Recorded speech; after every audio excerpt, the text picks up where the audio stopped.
Shalom semuanya. Ya, ini adalah masuk di bulan 6, saudara yang dikasih Tuhan. Ini adalah BI, ya. Ini menjadi bulan keluarga, ya. Bulan 6 adalah bulan keluarga. Namun nanti kita akan mulai untuk pengajaran atau firman Tuhan tentang keluarga ini di minggu depan, saudara yang dikasih Tuhan. Karena dari Sinode GPI dihimbau supaya di bulan keluarga ini, di bulan 6 ini kita men-sharekan, kita mengajarkan tentang khotbah tentang keluarga, ya. Jadi kita akan mulai nanti di minggu depan, saudaraku, ada beberapa seri yang akan kita dengarkan. Namun kita selesaikan dulu hari ini untuk seri kemarin yang belum selesai, ya kita lanjutkan karena pengajaran tentang konsel ini, tentang komunitas ini ada kurang lebih 2 seri lagi hari ini dan 1 lagi untuk selanjutnya, ya. Nah, mari kita akan sama-sama belajar tentang tingkatan dalam kehidupan komunitas sel, ya, atau dengan kata lain saya memberikan subjudulnya yaitu konsel atau komunitas yang hidup. Komunitas yang berkembang, komunitas yang dinamis, kira-kira persamaannya seperti itu, ya. Suatu hari nanti kita akan konsel tatap muka, ya, dan saya berdoa, saya berharap ketika nanti konsel-konsel sudah dibuka, rumah-rumah sudah dibuka untuk bisa konsel dan mulai diatur nanti untuk pemetaannya, ya, wilayah-wilayahnya dan anggota-anggotanya serta gembala-gembalanya ditetapkan. Ya, nanti kita akan belajar sama-sama ketika konsel ini nanti kembali dibuka dengan satu konsel yang baru, new era, katakan begitu, ya, dalam satu era yang baru, ya. Setelah kita vakum dalam masa pandemi beberapa tahun ini, 1,5 tahun kurang lebih, saudaraku, ya, nanti kita melangkah, diriset kembali, ya. Kita mulai dari titik nol lagi. Kita memulai sesuatu yang baru kembali dengan paradigma yang baru tentunya, ya. Nah, kalau dulu sebelum pandemi ini banyak kendala-kendala yang dialami oleh konsel atau komunitas-komunitas. Yaitu apa, saudaraku? Yaitu ketika mereka sudah berkumpul begitu lama, ya, kemudian pada waktunya harus multiplikasi, mereka sulit untuk bermultiplikasi. Dengan alasan apa? Dengan alasan sudah enak, sudah nyaman, sudah enak dengan kumpul dengan keluarga rohani ini, gitu, ya kan? Nah, ini paradigma lama. Nah, memasuki new era yang baru ini, saudaraku, era yang baru ini, kita mau berubah paradigma kita. Kita masuk dalam paradigma yang baru di dalam komunitas yang baru nanti, ya. Bagaimana seperti halnya sebuah keluarga, saudaraku, bisa diklik. Ya, seperti halnya dalam sebuah keluarga. Tadi, nah, dalam diri manusia terdapat tingkatan kehidupan, ada fase-fase kehidupan, perkembangan, yaitu kita dari bayi, saudaraku, ya, kemudian bertumbuh menjadi anak-anak, setelah anak-anak menjadi remaja, menjadi dewasa, dan akhirnya menjadi orang tua. Nah, setelah menjadi orang tua, tentunya, ya, yang tadinya bayi ini, yang kemudian bertumbuh menjadi anak, menjadi remaja, menjadi dewasa, dan jadi orang tua, tentunya orang tua yang baru ini, ya, dia akan siap untuk bermultiplikasi.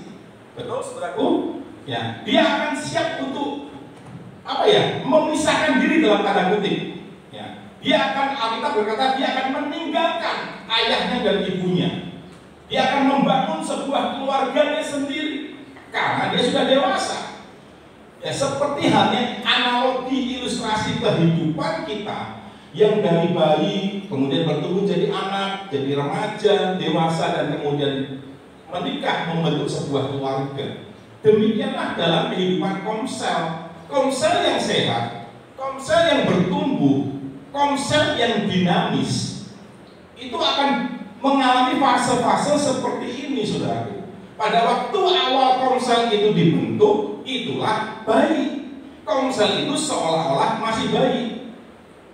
Kemudian seiring berjalannya waktu, komsel itu mulai ada pertumbuhan, ada peningkatan. Anggota jemaatnya mulai, yang tadinya bayi rohani sudah mulai bertumbuh, semakin dewasa. Dan sampai titik tertentu semuanya sudah menjadi dewasa, dan nggak mungkin keluarga Komsel pertama ini terus kumpul terus, saudaraku. Seperti keluarga tadi, anak ini setelah dewasa harus siap membentuk sebuah keluarga baru. Demikian juga Komsel, begitu jemaat anggotanya sudah mulai bertumbuh, harus siap membentuk Komsel yang baru, keluarga Komsel yang baru, saudaraku. Inilah Komsel yang sehat. Nah, saya berharap, saya berdoa nanti Komsel ke depan ini akan lebih baik lagi, saudaraku, ya. Sehingga setiap anggota jemaat, jikalau mereka punya paradigma yang baru, mereka akan selalu siap kapanpun waktunya. Karena anggota Komsel itu nggak bisa terlalu banyak, saudaraku. Tuhan Yesus sudah memberikan contoh ideal berapa anggota Komsel yang efektif. Makanya Tuhan Yesus hanya mengambil 12 orang murid sebagai komunitasnya. Dan dari 12 murid itu, Tuhan Yesus masih membentuk Komsel inti yang terdiri dari 3 orang. Dari 12 murid itu, dia ambil 3 orang lagi, saudaraku, sebagai komunitas inti yang mendampingi, yang dekat dengan Yesus. Siapakah mereka? Petrus, Yakobus, dan Yohanes. Kalau sudah perhatikan di cerita-cerita kisah di Alkitab Perjanjian Baru, dalam kisah-kisah di Alkitab, selain Yesus punya 12 murid, tapi Tuhan Yesus itu selalu dalam beberapa momen mengajak 3 orang muridnya ini. Perhatikan waktu berdoa di Taman Getsemani, Yesus ditemani oleh 3 orang muridnya, Petrus, Yakobus, Yohanes. Ini 3 orang ini selalu ada dekat dengan Yesus, yang dibawa Yesus dalam momen-momen tertentu. Kemudian waktu peristiwa Yesus sedang naik ke gunung yang tinggi, Alkitab mengatakan begitu, gunung yang tinggi. Ada yang berkata, ada yang menafsirkan ini gunung Tabor atau gunung apa ya namanya ya? Ya, gunung Tabor. Ya. Di sana Tuhan Yesus mengubah dirinya, menyatakan siapa sesungguhnya dirinya. 3 orang muridnya ini melihat, menyaksikan bagaimana Yesus berubah wujudnya, yang penuh dengan kemuliaan. Dan di situ Yesus menyatakan jadi dirinya, aku ini Allah itu sendiri. Dalam kesempatan-kesempatan yang lain, selalu 3 murid ini yang menyertai Yesus, yang diajak Yesus, ayo Petrus, Yakobus, Yohanes ikut aku. Bukan berarti 12 atau 9 murid yang lainnya diabaikan, bukan. Makanya di dalam komunitas sel nantinya ada anggota-anggotanya. Seperti seolah-olah ini 12 murid, tetapi ada pengurus intinya nanti. Ada gembala kulnya atau gembala komselnya, ada sekretarisnya atau ada wakilnya, dan ada sekretarisnya. Inilah 3 orang ini yang akan memikirkan, yang akan menggembalakan anggotanya, bekerja sama, bersinergi, sehingga Komsel ini akan bertumbuh, memikirkan bersama-sama bagaimana keluarga rohaniku ini bisa bertumbuh dan bisa bermultiplikasi dan bisa menjadi berkat bagi orang banyak, memenuhi amal agung Tuhan Yesus. Siap saudara yang dikasih Tuhan? Ya, masuk dalam komunitas yang baru nanti, kita punya paradigma yang baru. Semua harus punya mindset, harus punya pola pikir, saya ada di Komsel nanti, saya harus bertumbuh. Lihat perjalanan bangsa Israel, saudaraku. Perjalanan bangsa Israel itu sama. Analogi kalau kita tarik, ada sebuah tipologi atau ada garis merah, benang merah dalam kehidupan kita, saudaraku. Apa itu?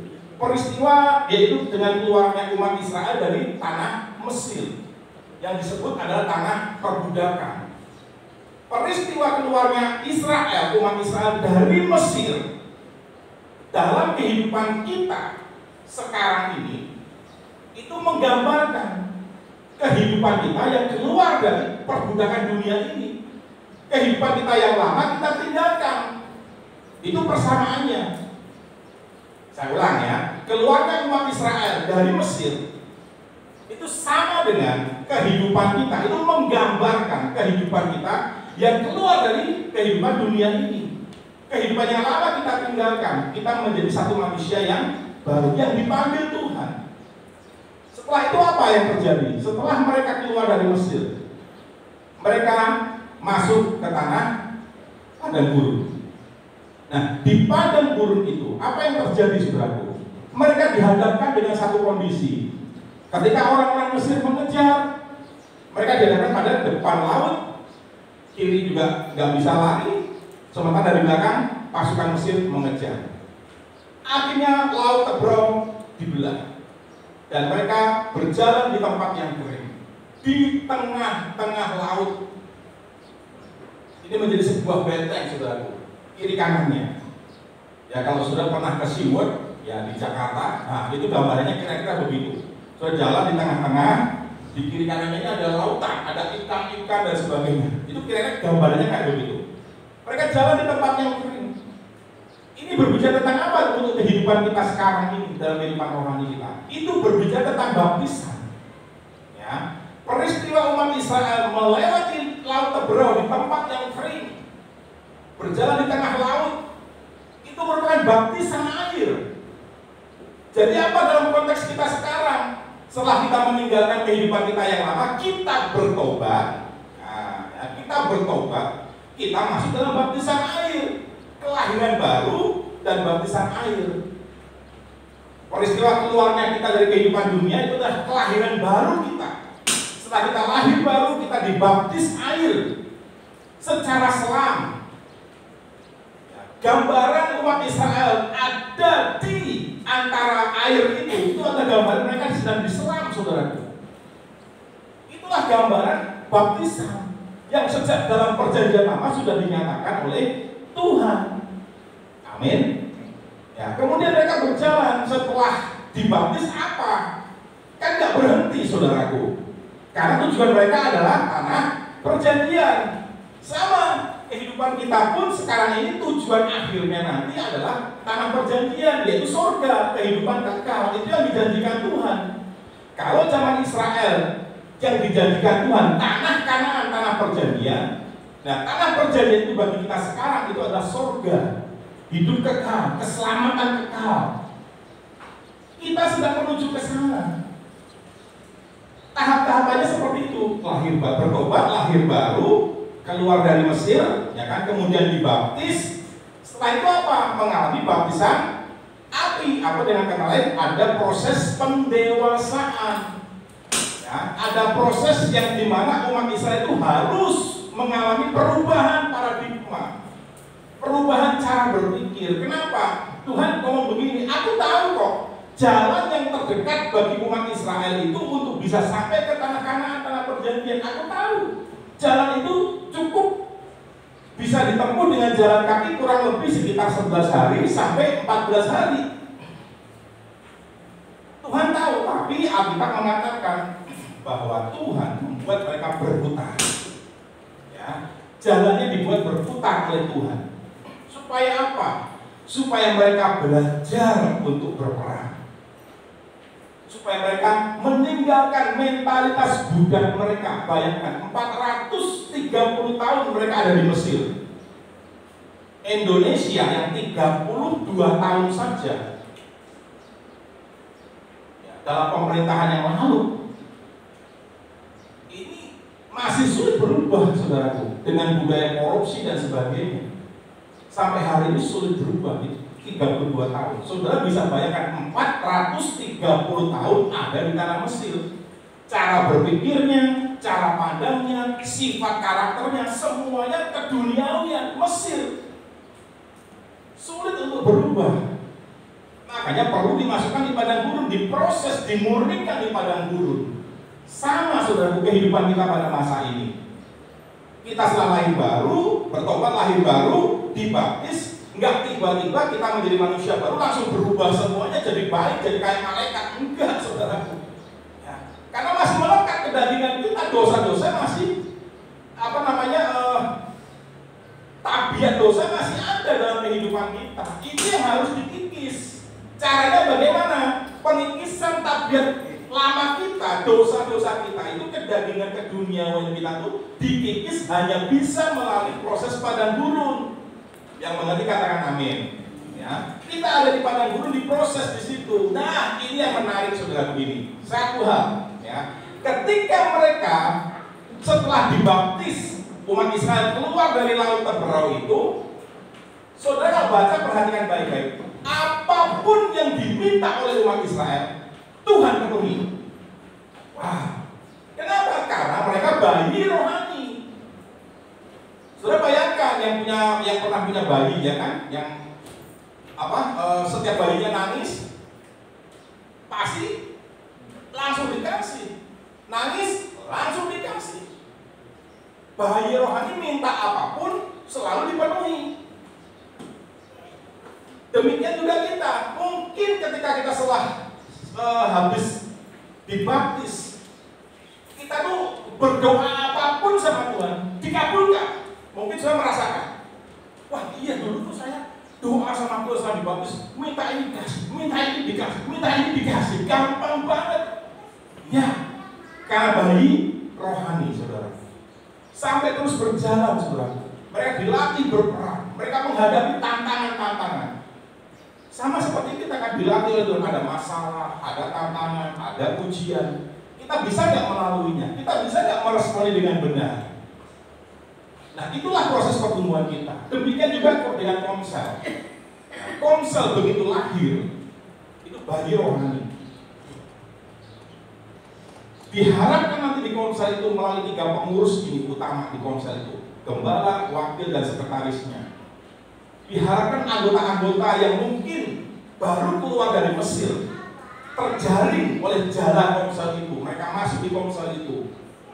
3 pengurus ini harus punya satu visi, punya satu tujuan, punya satu harapan, punya satu doa supaya anggotanya ini dibaptis semua, lahir baru dan dibaptis semua. Kemudian setelah itu diajar, dimentor, dimuridkan di Komsel itu sampai bertumbuh dewasa.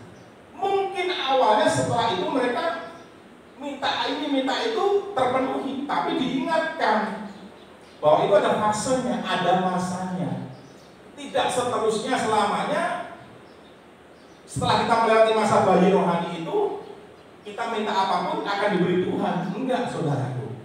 Sampai di satu titik dalam perjalanan umat Israel, setelah mereka ada di Gilgal, ya, hampir menyeberang, itu udah zaman Yosua, udah melewati zaman Yosua, udah masuk zaman Yosua, karena Musa sudah mati. Musa nggak boleh masuk tanah perjanjian dan digantikan oleh Yosua. Ini pun ada pesannya, saudara. Kenapa Musa tidak boleh masuk ke tanah perjanjian? Ada satu pesan yang Tuhan mau sampaikan kepada kita. Kenapa Musa tidak diizinkan Tuhan masuk tanah perjanjian dan harus digantikan oleh Yosua? Ternyata ini salah satunya, walaupun ini tidak tertulis, terlihat jelas di Alkitab. Tapi ada satu gambaran begini, saudara. Musa itu kan dia yang membawa Taurat. Dia yang menyampaikan, dia yang menerima Taurat dari Tuhan dan menyampaikan kepada umat Israel. Memang Musa dicatat. Kenapa? Dia tidak bisa masuk tanah perjanjian. Mazmur mencatat. Kitab Mazmur menjelaskan kenapa Musa tidak bisa masuk tanah perjanjian. Versinya Mazmur dikatakan bahwa Musa teledor dengan kata-katanya. Musa teledor dengan kata-katanya, sehingga apa? Hatinya menjadi pahit. Nah, ini gambaran, saudara. Hati-hati ya. Peristiwa Musa tidak masuk tanah perjanjian itu karena kata-katanya teledor dan hatinya menjadi pahit. Apa yang menyebabkan Musa jadi pahit? Karena yang harusnya dia berkata-kata kepada gunung batu supaya mengeluarkan air, tetapi dia pukul gunung batu itu. Dia sudah tidak taat, dia tidak tepat melakukan perintah Tuhan di situ. Ketaatan. Nah, teledor dalam kata-katanya, hatinya menjadi pahit dan tidak taat yang ketiga.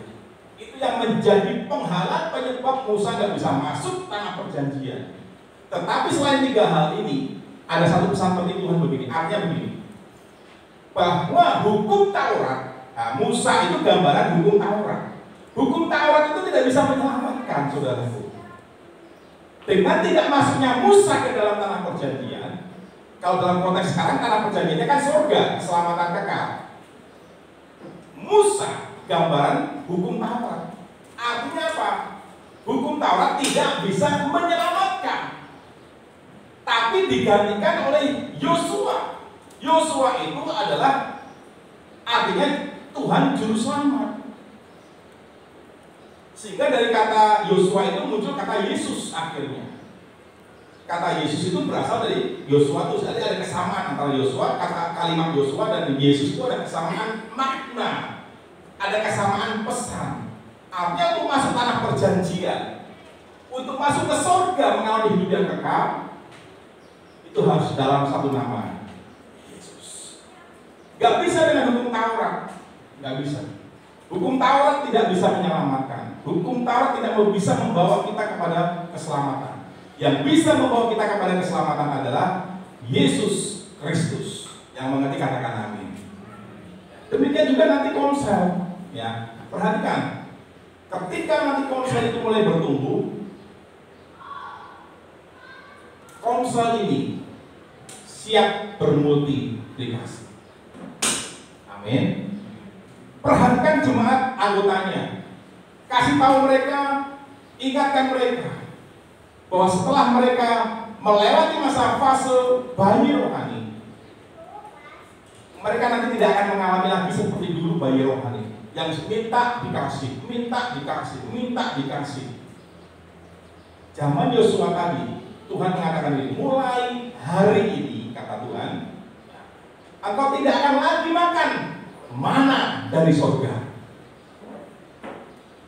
40 tahun mereka menikmati berkat dari Tuhan, mana surga. Tetapi setelah mereka menginjakkan di pintu gerbang tanah perjanjian, Tuhan stop mananya. Mulai hari ini engkau akan makan dari apa yang kau kerjakan di tanah perjanjian. Ada pendewasaan. Demikianlah juga komsel nantinya. Mungkin awalnya perlu disupport, perlu dibantu. Mungkin datangkan mentor dari komsel yang lain, datangkan siapa atau apa, pokoknya disupport dalam segala hal awalnya. Tetapi jangan mentalitasnya terus ingin disupport terus komselnya. Belajar untuk dewasa, belajar untuk mandiri, saudara. Yang mengerti katakan amin. Ya. Dari pemimpinnya dulu, dari gembala kulnya dulu, dari pengurusnya dulu. Dewasa rohani. Nanti bawa anggotanya untuk bertumbuh dewasa. Suatu hari nanti komsel itu harus bisa menjadi berkat bagi komsel-komsel baru yang akan dibentuk kemudian. Ya, jadi mentalitas ini harus mulai dibentuk. Makanya ini perlu di-sharingkan, saudara. Ya, ini perlu di-sharingkan. Setelah nanti komsel itu mulai ada paling tidak 12 anggota, kita ikuti Yesus. Ya kan? Kita ikuti komunitasnya Yesus 12. Setelah misalkan lebih dari 12, ya kan? Katakan 15 saja, langsung multiplikasi. Ya.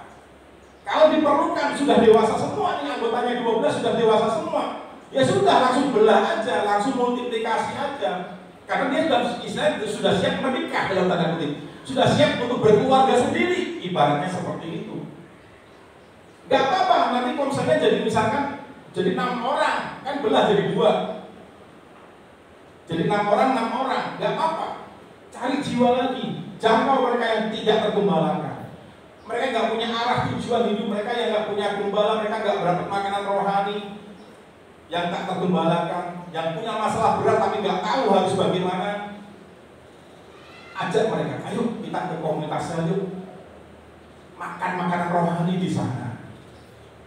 Bawa, diajar sampai dibaptis, diajar terus dimulihkan, didewasakan, dilatih untuk melayani di situ, dilatih untuk memperhatikan orang lain, melayani orang lain, akhirnya bertumbuh, berkembang lagi, jadi 12 lagi, siap bermultiplikasi lagi.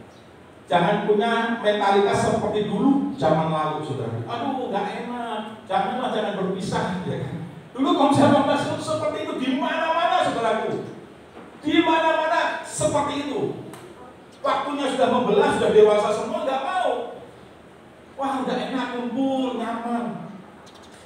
Saudara bisa bayangkan dalam sebuah keluarga jasmani kalau seperti itu gimana, saudara? Anaknya udah gede, udah nikah, tapi masih jadi satu semua. Problem berat itu, saudara. Rentan dengan masalah tentunya. Dalam satu rumah sampai ada 5 keluarga, misalkan anak-anaknya 5 keluarga semua, tapi nggak berpisah, nggak meninggalkan, nggak bentuk keluarga sendiri. Itu rentan dengan masalah, saudara. Komsel juga sama, begitu sudah dewasa, siap berkeluarga sendiri, siap bermodifikasi, ayolah. Bila perlu, nggak apa-apa bicara. Pak Gembala atau Bu Gembala di Komsel misalkan, ya kan? Bukem atau Pak Gem di Komsel, di konteks Komsel, ya kan? Saya ada beberapa jiwa nih di wilayah saya, di dekat rumah saya. Gimana kalau saya gembalakan mereka? Oh, dorong mereka, support mereka, ya bagus. Memang itu harus seperti itu. Kapan kamu siap? Ayo, minggu depan mulai bikin keluarga sendiri di komunitas di wilayah mereka. Inilah pertumbuhan yang sehat, saudaraku, seperti ini. Amin, saudaraku. Amin. Ya, diberdayakan. Anggota-anggotanya diberdayakan. Semuanya harus bertumbuh. Kemarin di Komsel virtual, di Komsel lewat Google Meet kemarin, saudaraku, ya kan?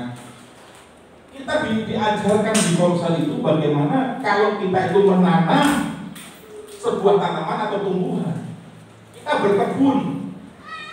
Tapi ternyata setelah sekian tahun ini nggak bertumbuh-tumbuh. Ada yang bertumbuh tapi nggak pernah berbuah, saudaraku, sudah puluhan tahun tapi nggak berbuah. Bagaimana, saudaraku? Tebang, ganti yang baru, ya kan? Ini yang perlu kita pahami, saudaraku. Demikian juga kita. Kehidupan kita ini seperti pohon. Kehidupan kita ini seperti tanaman yang ditanam. Ia seperti pohon yang ditanam di tepi aliran air. Sehingga apa? Seperti pohon berarti kita pun harus bertumbuh. Kalau kehidupan saudara tidak bertumbuh, berarti sebuah tanda tanya. Hidup kita ini hidup gak? Gitu loh, ya kan? Saya ini hidup tapi hidup gak ya? Buktinya hidup apa? Berbuah. Ada 3 golongan, ada tiga golongan orang yang hidup. Yang pertama asal hidup, ya kan? Asal hidup tuh nggak punya tujuan. Ya pokoknya hidup aja dah. Mau apapun ya sudah, nggak apa-apa. Nggak ada harapan untuk mencapai sebuah pencapaian tertentu. Saya punya harapan ini, saya punya target ini, saya punya kerinduan ini. Nggak punya, itu asal hidup, saudara. Orang yang asal hidup, mentalitasnya seperti itu. Pokoknya asal bisa setiap hari cukup makan, sudahlah. Tapi nggak ada pencapaian di bidang-bidang yang lain, nggak ada. Ya udah gitu aja. Contoh misalkan ada seorang pedagang, ya, pedagang koran, pedagang majalah. Dari kecil, dari remaja, karena kondisi ekonomi keluarganya nggak mendukung, dia berjualan koran, dia berjualan majalah dari zaman dia remaja. Sekarang udah umur berapa tuh, 50-an lebih, mungkin hampir 60 mungkin. Sepanjang hidupnya dia tetap sampai hari ini jadi penjual majalah. Gak pernah ada harapan untuk berubah untuk lebih baik, gak ada. Ini seperti seolah-olah hidupnya asal hidup. Tapi kalau kita benar-benar hidup kita itu akan berkembang, akan dinamis, akan bertumbuh dan akan berbuah. Itu gambaran orang yang benar-benar hidup. Tetapi ada yang kedua, orang itu hidup tapi mati, saudaraku.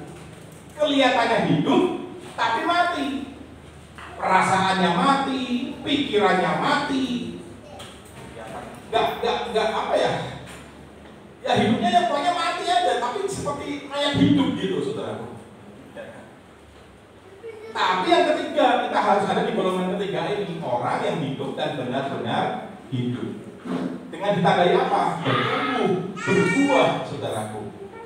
Yang mengerti katakan amin. Komsel pun juga sama nantinya, ya. Harus seperti pohon, bertumbuh dan berbuah. Siap, saudaraku? Siap semuanya?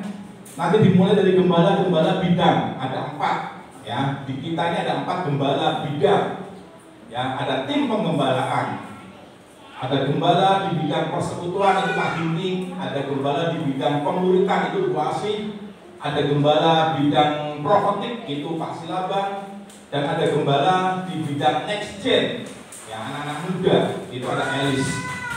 Diharapkan dari 4 orang ini, dari gembala ini akan melahirkan pemimpin-pemimpin yang baru. Diperlukan sebuah leadership atau kepemimpinan. Kita kemarin sudah belajar ya tentang kepemimpinan Komsel ya. Nah itu boleh dipraktekkan nanti. Yang mengerti katakan amin. Ya, saya berharap berdoa dari 4 gembala bidang ini. Ayo, yang kemarin kita belajar ada inisiatif, ada kreativitas, ada inovasi-inovasi baru, hal-hal baru yang dikembangkan, hal-hal baru yang dikerjakan. Ayo saya motivasi. Nanti dari 4 gembala ini tambah 1 ada sekretaris juga kita, ya kan, ada tim diakonia, ada tim keuangan juga. Nanti dari para pemimpin-pemimpin ini, ayo jadi mentor-mentor bagi mereka.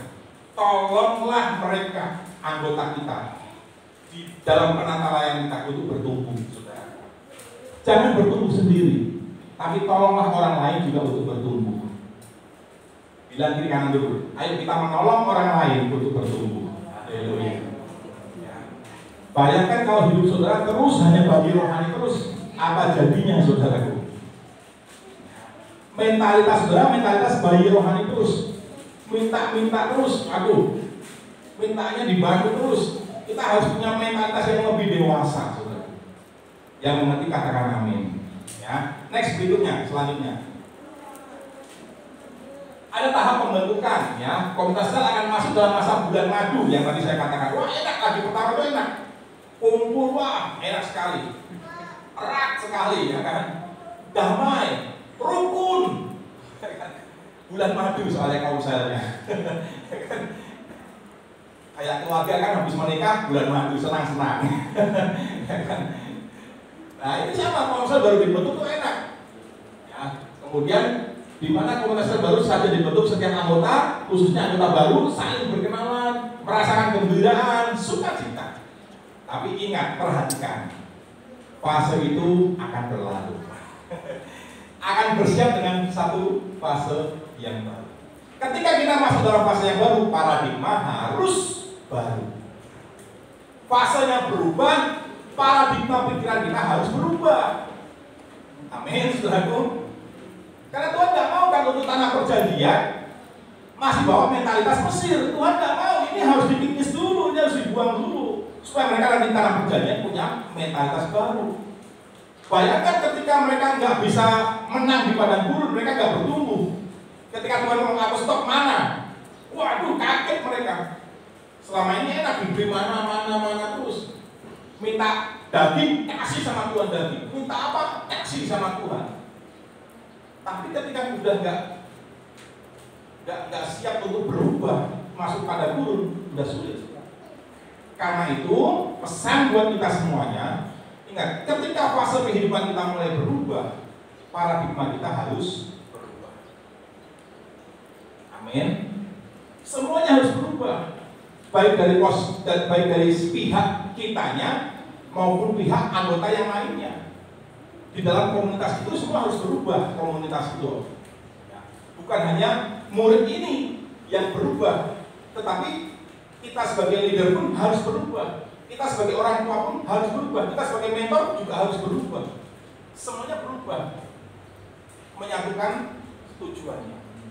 Yang mengerti katakan amin. Next berikutnya. Ada dua. Yang kedua, tahap transisi. Ya ini, ya kan? Ada transisi tadi dari dari Mesir ke padang gurun, itu masa transisi. Dari padang gurun masuk Laut Teberau, melewati Laut Teberau, mereka hidup dan setelah baptisan tadi, itu fase yang berikutnya juga, transisi lagi saudaraku. Ya. Sampai mereka sudah mau masuk tanah perjanjian sebenarnya, sudah di pintu gerbang yang namanya Kadesi Barnea, saudaraku.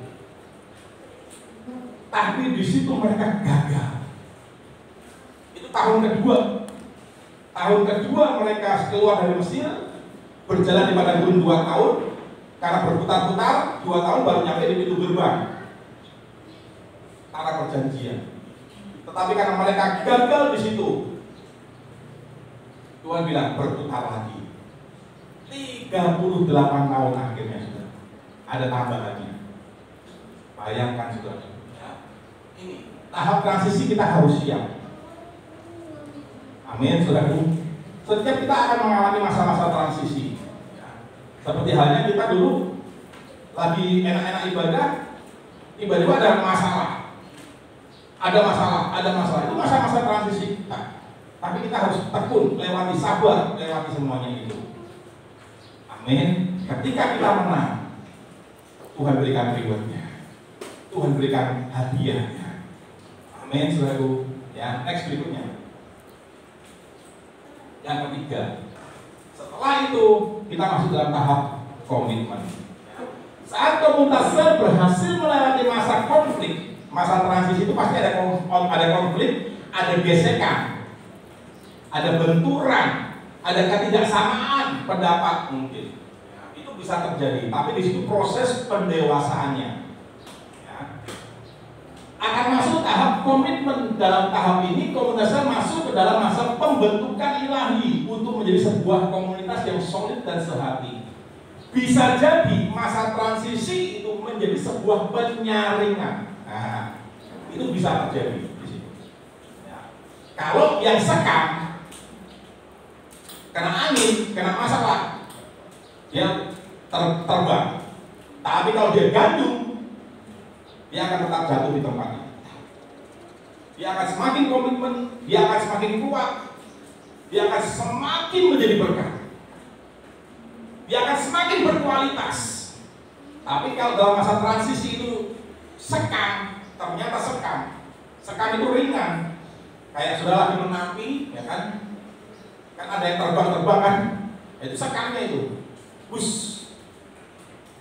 Tapi yang berat jatuh.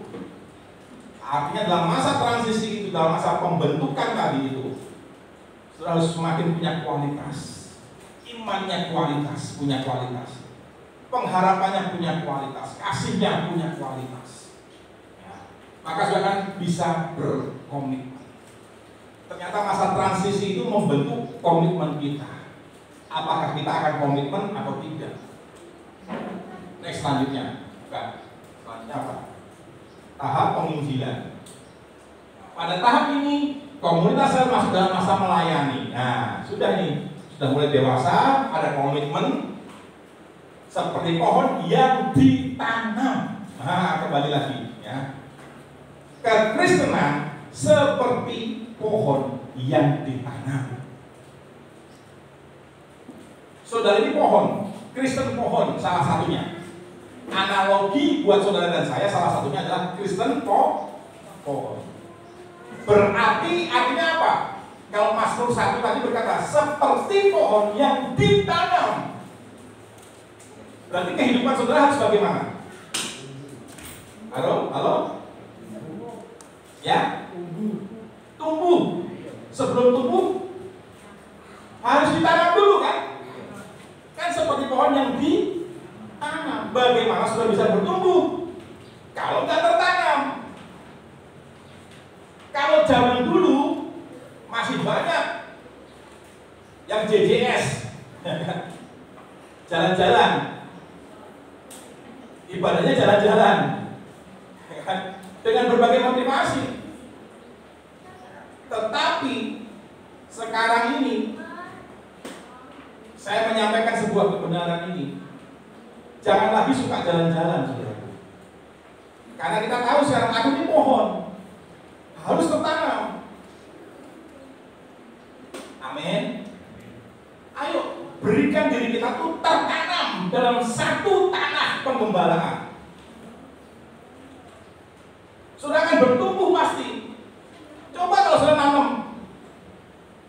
tanam hari ini, nanti 1 minggu lagi cabut, tanam lagi di tempat lain. 1 minggu cabut lagi, pindahin ke ladang yang lain. 1 minggu lagi, gitu lagi. Praktekkan nanti. Wah, sudah pernah praktek? Suka tanam-tanaman? Bu, berarti buatin. Sudah pernah praktek belum seperti itu, Bu? Sudah pernah praktek seperti itu belum? Nanam sesuatu, seminggu cabut, tanam lagi. Seminggu cabut, tanam lagi. Belum pernah ya, Bu ya? Coba, Bu, nanti, Bu. Mati loh pasti. Kalau nggak percaya, coba praktekkan.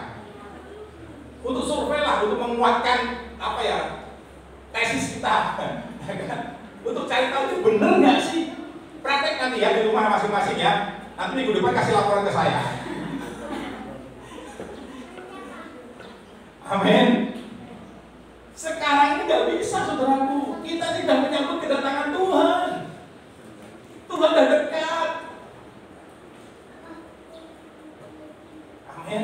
Dulu mungkin nggak berani ngomong seperti ini, tapi sekarang saya berani ngomong. Karena ini sudah dekat waktunya Tuhan. Sudah harus bertumbuh. Amin. Sudah harus berbuah. Mazmur juga menulis, Tuhan menanam di baitnya. Nah, ada kata-kata seperti itu, Tuhan itu menanam di baitnya. Jadi ternyata ini kuncinya untuk pertumbuhan tuh ini, saudaraku. Memang nanti ketika kita tertanam di situ, ya tadi ada masa-masanya kan. Ketika pertama mungkin tertanam, wah enak, komunitasnya enak, aduh, ramah-ramah, ya kan, suka memberi, memperhatikan. Tapi masa itu kan berlalu, saudaraku. Nggak seterusnya. Ini paradigma harus berubah. Amin. Nanti semakin kenal ada gesekan. Ada konflik pasti. Tapi lewati masa itu. Amin. Sampai nanti sudah lewati, saudara bisa komitmen. Yes. Setelah saudara bisa komitmen, saudara akan melayani. Ya, saudaraku. Karena itu salah satu hal yang perlu ditekankan. Sebelum sudah sampai pada tahap melayani, tahap ini lalui. Lahir baru, bertobat, lahir baru, dibaptis. Tertanamlah dalam komsel. Saudara nggak bisa hanya dapat makanan rohani 1 minggu 1 kali, nggak bisa, saudaraku. Hanya di tiap ibadah minggu sudah datang dapat makanan rohani. 1 minggu sudah hidup di luar, di dunia marketplace. Sudah nggak pernah lagi makan makanan rohani lagi, nggak bisa, saudara. Manusia rohani kita sama dengan manusia tubuh kita juga. Kalau manusia tubuh kita ini perlu makan, bahkan 3 hari, satu hari 3 kali. Makanan untuk rohani kita juga perlu. Sama, saudaraku. Ketika rohani kita, manusia roh kita tidak dikasih makan, ya sama seperti tubuh jasmani kita gak dikasih makan, itu gimana jadinya? Lama-lama lemah.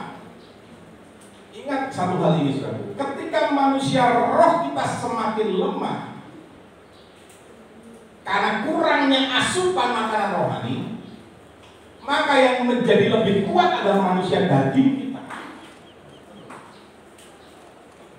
Amin. Tetapi kalau manusia roh kita semakin bertumbuh, semakin kuat, maka manusia kedagingan kita akan semakin kecil, akan semakin lemah. Saudara mau pilih yang mana? Itu pilih. Lewati masa ini. Ya. Next berikutnya. Tahap multiplikasi. Mulai berkembang.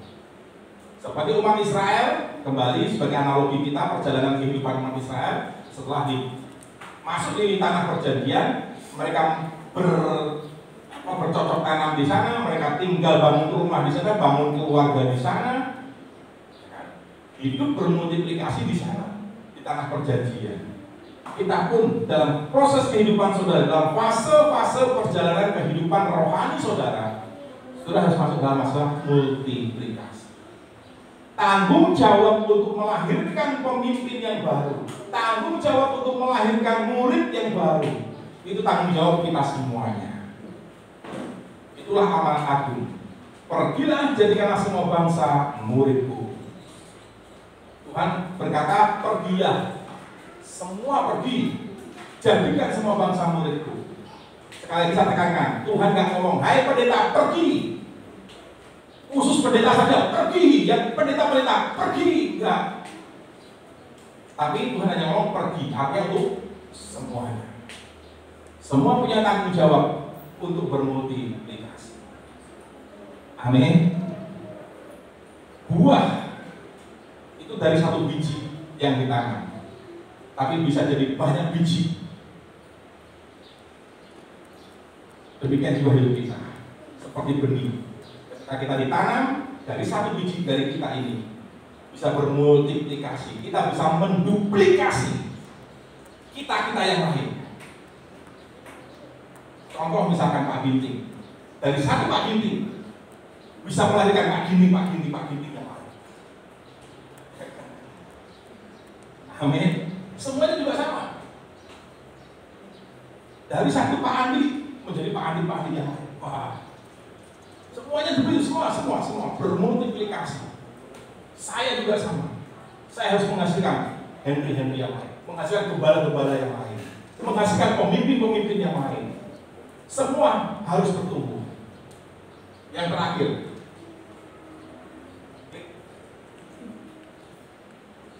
ya, kita baca sama-sama ya yang terakhir ini, untuk kita renungkan dan kita lakukan. Ya, 1, 2, 3. Komunitas sel bukan hanya tempat untuk berkumpul, melainkan tempat untuk bersekutu, berbuah, dan bermultiplikasi. Jadi nanti di komsel nggak sekedar kumpul-kumpul ya saudaraku, apalagi arisan, jangan saudaraku. Kita dilarang di komsel arisan, nggak boleh. Nggak ada yang namanya arisan. Yang ada hanya persekutuan, berbuah, dan bermultiplikasi. Camkan ini, renungkan ini, lakukan. Siap bermultiplikasi? Lewati proses-prosesnya, lewati fase-fasenya, untuk sampai ke tanah perjanjian. Saudara harus keluar dari Mesir, masuk padang gurun, melewati laut Teberau, ya, masuk lagi ke padang gurun. Setelah itu baru lurus masuk ke tanah perjanjian. Kuncinya satu, untuk keselamatan. Yesus Kristus, bukan Musa. Musa gambaran hukum Taurat tidak bisa menyelamatkan, tetapi Yesus juru selamat yang bisa menyelamatkan kita. Tuhan Yesus memberkati kita semua. Haleluya. Mari bangkit berdiri, kita akan menyiapkan diri kita untuk masuk dalam perjamuan.